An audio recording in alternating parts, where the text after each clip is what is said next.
Pat Novak for hire.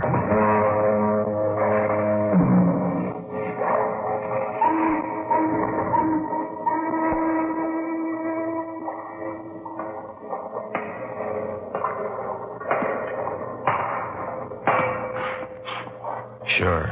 I'm Pat Novak for hire.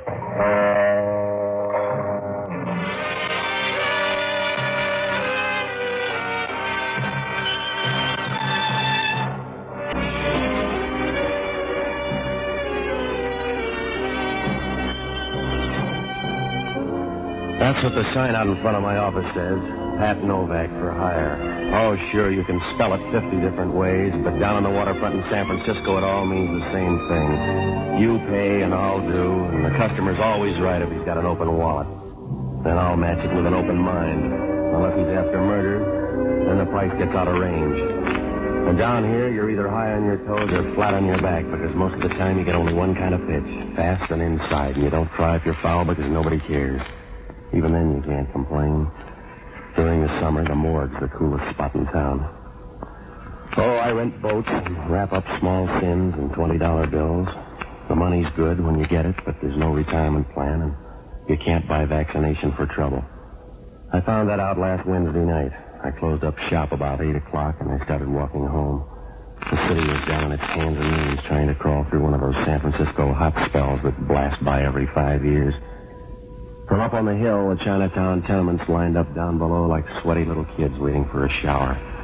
It was heat and headaches all the way. But when I opened my front door and stepped inside, who wanted to talk about the weather? She was standing in the dark smoking a cigarette, and the silhouette her figure cut against the window was something you'd never believe. Then she reached over and turned on a lamp. It was a fast, dizzy trip, but when I got around to her eyes, they were the kind that made you think of hard-working geysers. Deep and warm, and you knew you could count on some fast action when they came to a boil. The smile was familiar, and the lips were red and moist, like a souped-up rose waiting for a bee. She did lots of nice things with her mouth, and talking was one of them. Patsy, welcome home. It's been a long time. Yeah, it's good to see you, Georgie. What's on your mind? Patsy, can't you ever take your time? It's not mine, it's borrowed.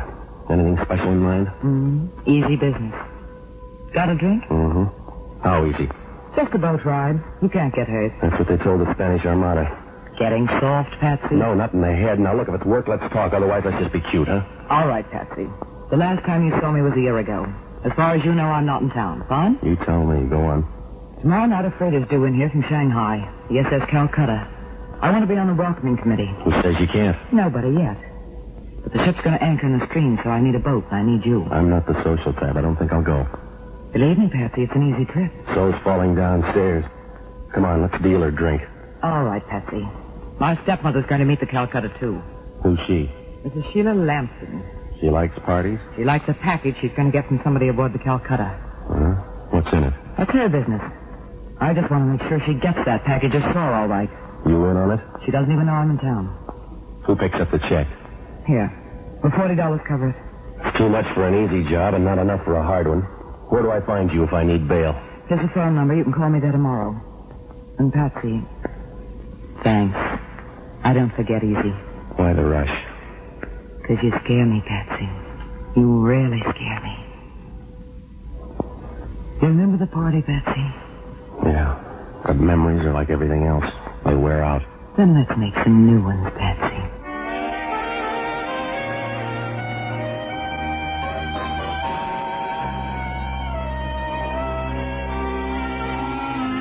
A little later, I stood at the door and watched her move down the hall toward the stairs. The white dress she had on was plain enough, but it didn't have a mind of its own. It just did what it was told and tried to behave, but Georgie and nature wouldn't let it. There was only one catch in seeing Georgie. She always left too soon, like a small bottle of fine whiskey. Well, it must have been a good 5 minutes after she left when I heard the buzzer. I was looking for the white dress when I opened the door, but I was looking the wrong way.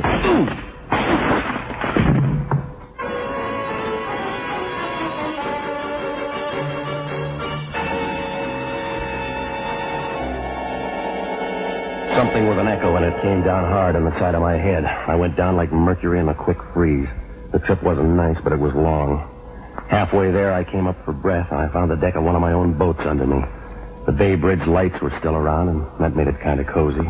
When my eyes got in focus, the smooth-looking bundle laid out next to me shaped up like Georgie Lampson. She wasn't looking her best. I had just enough time to remember a pair of women's shoes standing next to my face, and then I must have moved, and they punched my ticket for a return trip. The next time I opened my eyes, I was looking up at the lights on Pier 19. Oh, the shoes were still there, but this time they were black, and the feet inside squashed out wide and flat like tired beefsteak. That meant only one thing. Hellman from Homicide. You can stop playing mouse, Novak. Get up. The party's over. Yeah, Hellman. I thought they'd never go home. Your boyfriend here isn't talking. Are you bashful? Yeah, Novak. He's real shy. He's dead. Who is he? That's what you get paid for. What about the girl that was here? County Hospital. You better pray she makes it, Novak. Because you like blondes, Hellman? Because nobody beats 2 murder raps, Novak. Oh, you talk funny. So does this hunk of lead pipe. Your prints are all over it. What'd that make me, a plumber? Better than that, Novak. The pipe fits the dent in that guy's skull like it grew there. Well, maybe he's the plumber. You're smart, Novak. Now, come on. Who's the guy and who is the dame? She's Georgie Lampson, the guy I don't know. Will, Novak. We'll take care of that. Oh, you try hard, don't you, Hellman? You move your lips when you read, you use your fingers when you count, but you never get the right answer. Don't tempt me, Novak. I'm not my cherry best in the morning. You don't have a best, Hellman. You tried thinking once, but it gave you a headache. Now when you get in a squeeze, you have to pound your way out with your fist. I warned you, Novak. Now talk nice and save teeth. Yeah. I'll talk when that blonde tells her story. If she makes the grade, how does she figure? She met me in my apartment last night on business. 5 minutes after she left, the doorbell rang. When I answered it, somebody sapped me. Now you take it from there. Yeah, I will. Right to the DA. Go ahead, Hellman, but don't look hurt when the case blows up in your face. You giving odds? That's all I'm giving, Hellman. You figure it. I took the gal and this girl I don't even know for a ride at 3 a.m. We had a party and I killed a guy. But the gal I only messed up good because I like the way she talks. You sound scared, Novak. Well, I'm not, Hellman, but you are because it doesn't add. Why did I beat my skull with that same hunk of pipe, and how did I drive back here to meet you? Keep your mouth open, smart boy. They got a little green room up at San Quentin. Gets awful stuffy when they close the door.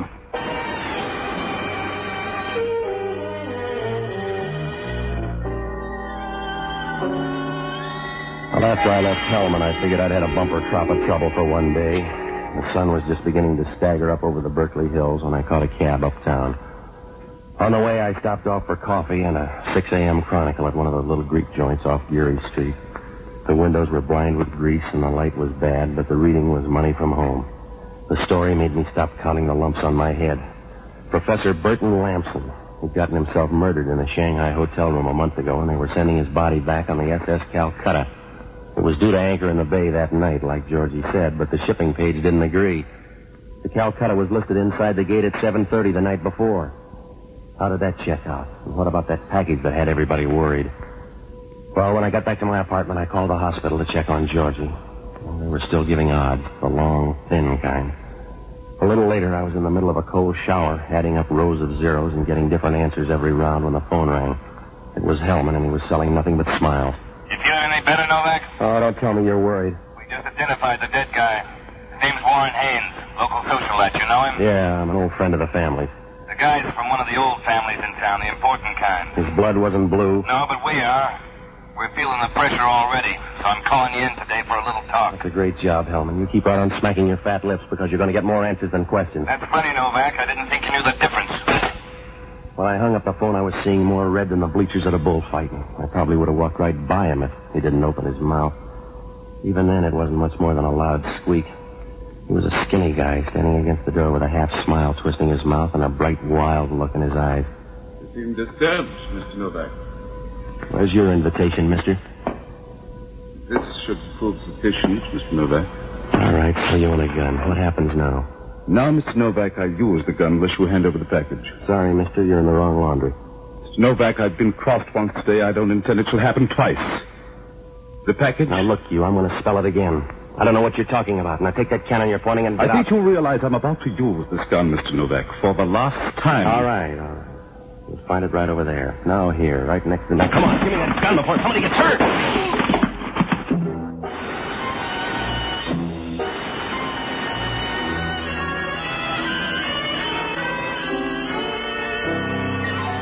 He stood there for a minute, shaking his head as if he wanted to go back and wipe 5 minutes from his life. All of a sudden, he jerked around in his tracks and he stumbled for the door like a timid drunk when you tell him he's had enough. Then he folded up hard against the wall on his knees. But it was a little too late for prayers. I stood there for a minute trying to think of a good lawyer who owed me money, but all I could see was a courtroom and a picture of Hellman smiling as he listened to the verdict. Well, accident or not, if Hellman dropped in with a body on the floor, he'd bury me so deep in San Quentin he'd be bringing me air in paper bags. When the knot in my stomach untied, I dragged the little guy away from the door and I rolled him on his back. His eyes were still asking for the package, but the rest of them didn't care. Outside of a few bucks, his wallet was empty, not even a laundry tag. Well, I got dressed and I pulled the blinds and locked the place up. And then I went out to look for the only honest guy I know, an ex-doctor by the name of Jocko Madigan. He was a fine surgeon until something made him decide life was temporary at best. Now he's got a permanent post on a bar stool looking for answers at the bottom of whiskey bottles. Well, it's hard on the liver that way, but you're never short on dreams. I finally found him with a bourbon halo in a musty little Italian joint over in North Beach. It was a long stretch from Easter Monday, but he was still celebrating Irish independence. He looked like he was on the wrong side because his nose was a bright orange.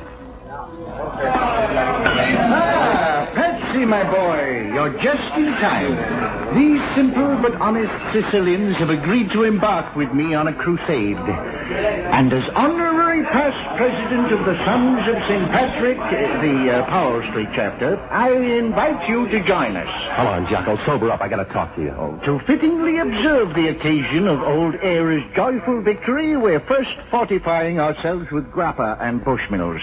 Then we sally forth to chase all the snakes out of Long Beach and the cockroaches out of Chinatown.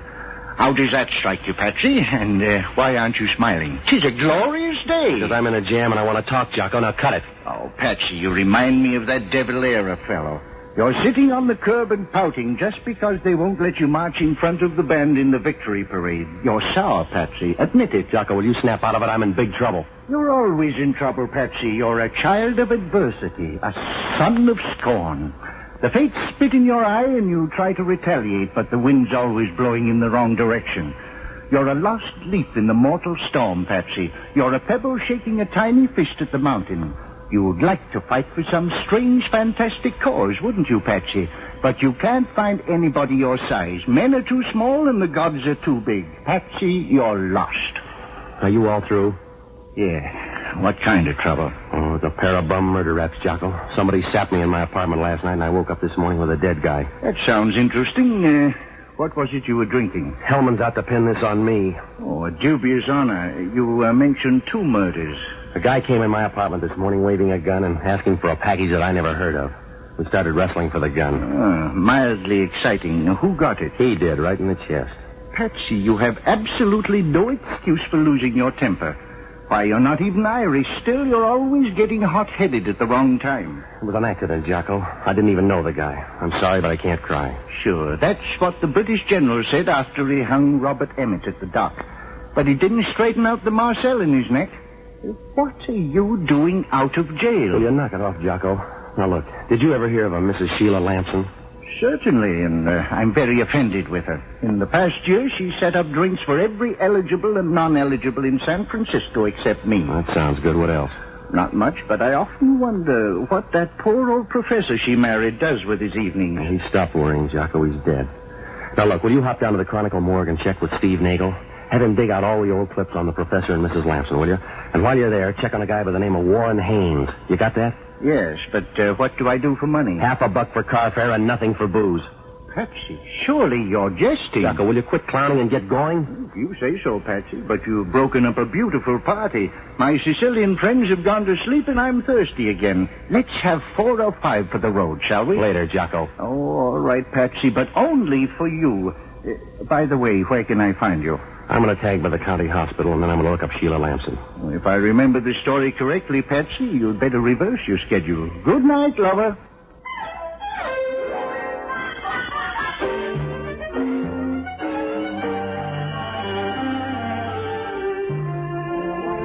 When I left Jocko, I tagged by Mama Lupo's on Kearney Street, and I called the hospital again. Oh, Georgie was a little better. At least the undertakers had stopped bidding. Mama Lupo clouded up for a storm when I asked to borrow her new car for a couple of hours, but a few pats and a pinch, and she was all giggles and car keys. 10 minutes later, I was fighting traffic on Potrero Avenue. The south wind out there brought the slaughterhouses right into your front seat. I found the hospital out on the far edge, and it was a nice-looking pile of dirty red brick.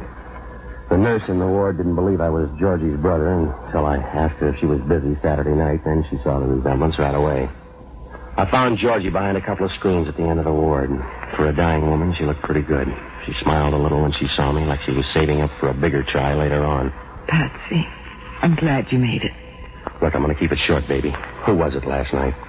Sorry, Patsy. Big deal. You can't tell her, you won't. Can't, Patsy. Later I will. And that package, same deal? Same.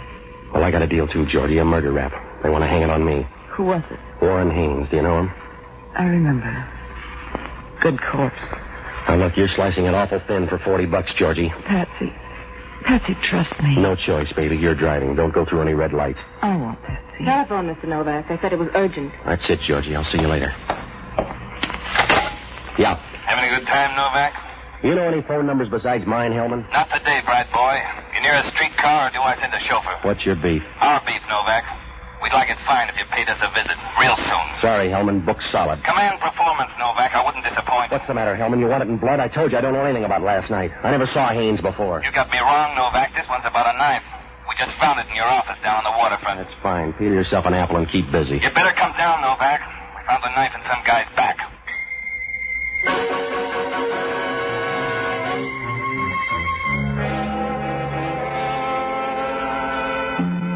Houdini couldn't get out of that one in 2 hours with both hands and a can of olive oil. It was like chasing cyanide with a bucket of brandy. Well, it tastes bright, but it's only a matter of time. Well, I headed for Sheila Lampson's place, and on the way I pulled up by a drugstore out in the Haight Street jungles and called the Chronicle morgue. They said Jocko had just left, so I called the nearest bar and asked if they had a customer with a bright orange nose. They did. Jocko Madigan speaking. Jocko, this is Novak. What'd you find out? Ah, Patsy. Just enjoying a small refresher after some very excellent reading. For instance? Sheila Howard Lampson. She started seeing the professor back in 46.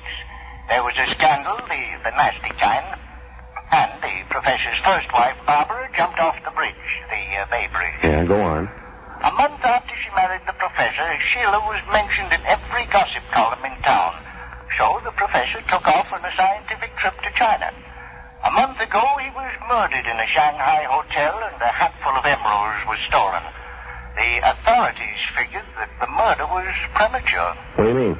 Well, the professor had 3 major operations, and at the time of the murder, he had less than a week to go. What about Haynes? Haynes is one of those black sheep that wealthy families have, cut off without a penny. He's one of Sheila Lampson's escorts, and he's now on his way back from the Orient on the SS Calcutta. Anything else? Jocko, I could kiss you. Patsy, you stick to your line, and I'll stick to mine.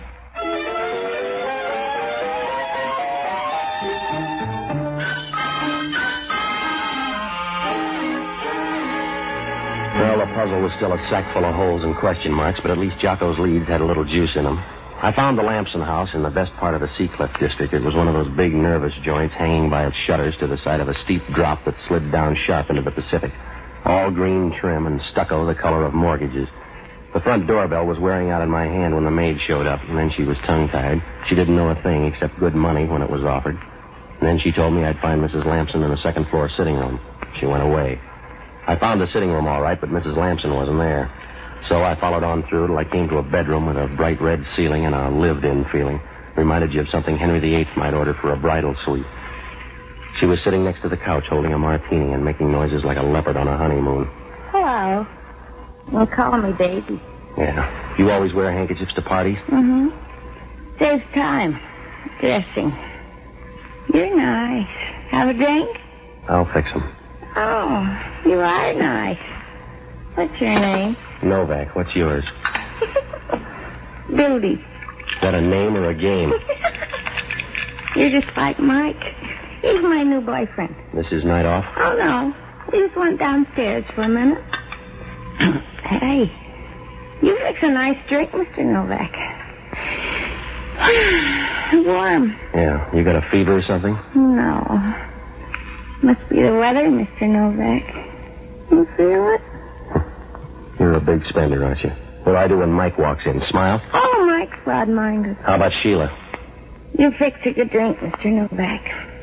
He asks a lot of questions, too. Yeah, well, that's because I like answers. Now, what about Sheila? Hey, If you're going to get rough, I'll call Mike. All right.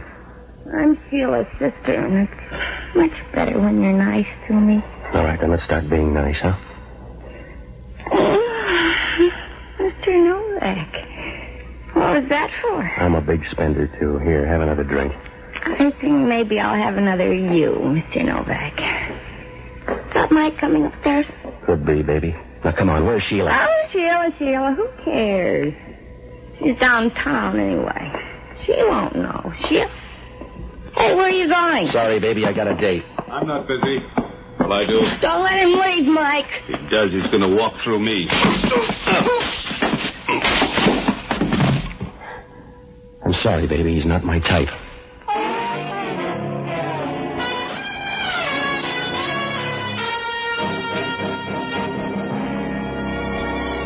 Mike was a tall, wide package, so I gave him a bargain offer. He didn't fold after two, but he had a kind of hurt look in his eye when I hit him the third time, like I didn't know he could take a hint. When he wound up and hit the floor, every window in the house rattled, and I figured the Berkeley seismograph got a cheap thrill. I made it as far as the front door when I heard a car pull up in the driveway. When I got to the window, a dame and a guy were getting out of a new Nash and heading for the door. The guy was a middle-class gunsel, but if the gal was Sheila Lampson, she made nice opposition. Well, I couldn't wait around to see. I finally managed to make my apartment without having one of Hellman's men pick me up, and when I got in, Jocko was just pouring himself another glass of Green Dreams and posing in the mirror like a man of distinction. The stiff was still there on the floor next to a glass of ice water. Patsy, I don't approve of your choice of party guests. The guy's dead, Jocko. Oh. Well, in that case, I'll overlook it. This is the friend you were telling me about? When are you due at the gas chamber, Patsy? Any phone calls? Oh, now that you mention it, yes. Hellman? Regularly on the quarter hour. Not very coherent, but I got the idea he's looking for you. Also a call from the hospital. They wanted to know the whereabouts of a Miss Georgie Lampson. What do you mean? Seems she disappeared a few hours ago from one of their wards. Oh. Patsy, you look worried. Perhaps a sampling of this delicate dollar ambrosia would help. Try it. No, thanks. Suit yourself, Patsy. Myself, I'm an old subscriber to the Socrates plan of self-destruction. If you want it done right, do it yourself. By the way, have you noticed our friend's hands lately? Huh? It looks like he's entertaining a scrap of paper in his right hand. Yeah, I see it. Oh, let me see here. He seems kind of stingy with it, doesn't he? Yeah, I got it. Uh-huh. Oh, an old envelope. Not even a coded letter to puzzle over. I'll settle for the address, Jocko. Take a look. Captain Edward Small, SS Calcutta, Paramount Line, Shanghai. Well, that's nice. Shall we have another drink? Later, Jocko. Right now, we haven't got the time. If that's who I think it is, Patsy, you're going to have lots of time. I'll just whip up a short one. Novak talking. Listen, smart boy, and listen hard. This is for the last time. You check in here in 10 minutes, or I'll send out on all points. Dead or alive, Novak. All right, Hellman. There's a dead guy here in my apartment right now. His name's Captain Edward Small, off the Calcutta. I don't need any more bodies, Novak. I can hang you twice with what I got. All right, Copper. But if you want your picture in the paper tomorrow, you can meet me out in Seacliff in 15 minutes. 48 Camino Drive.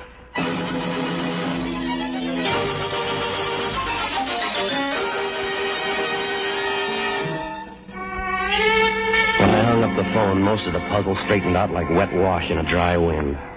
Now, there's one thing you can count on. When you bet on miracles, you buy a ticket straight through.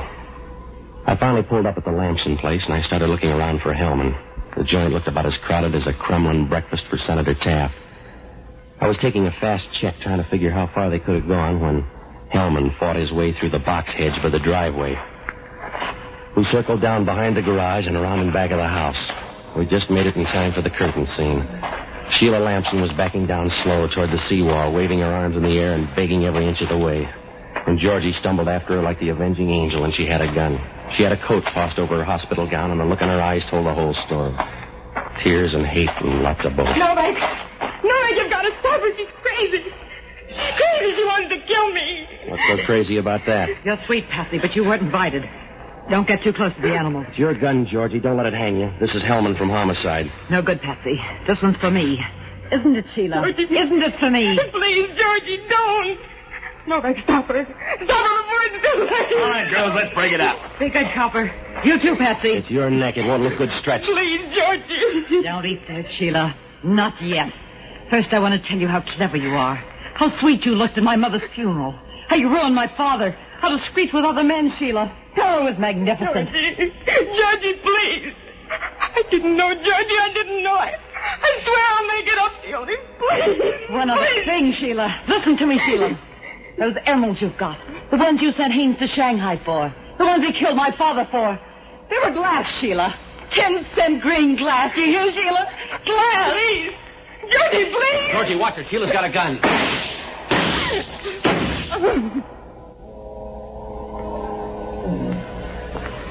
Patsy. Take it easy, baby. You got a long trip. She's dead. Isn't she, Patsy? She's dead. She didn't die, baby. With that much lead, she sank. It burns, Patsy. It burns. It'll cool. The fog's starting to come in. Remember the party, Patsy? Yeah, I remember. Then say it, Patsy. Please say it now. Say it. Yeah, Georgie, I'd say it, but you're not listening.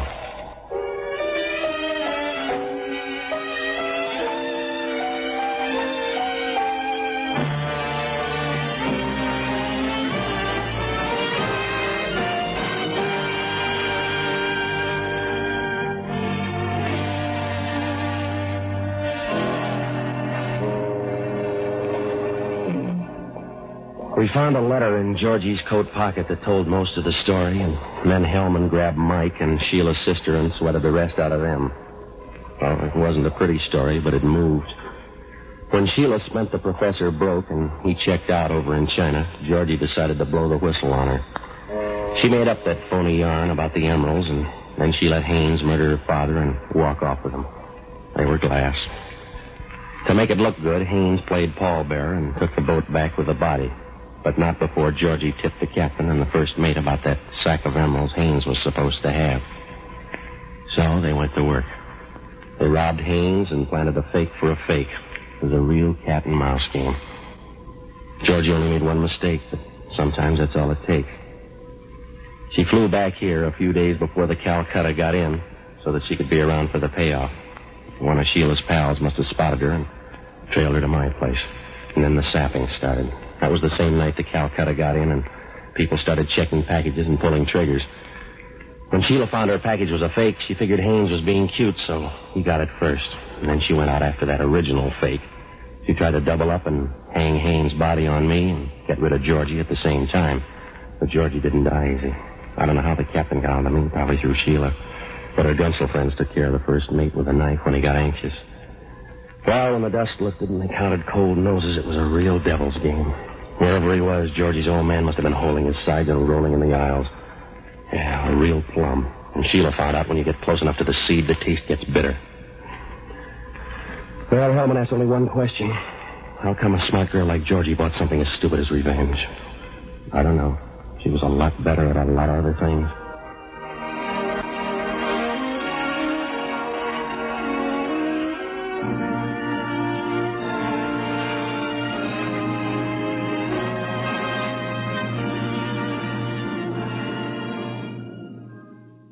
Cast included Lois Andrews, Steve Brody, Herbert Litton, Jerry Hausner, Ivan Ditmars, Ray Erlenborn, and Hal Sawyer.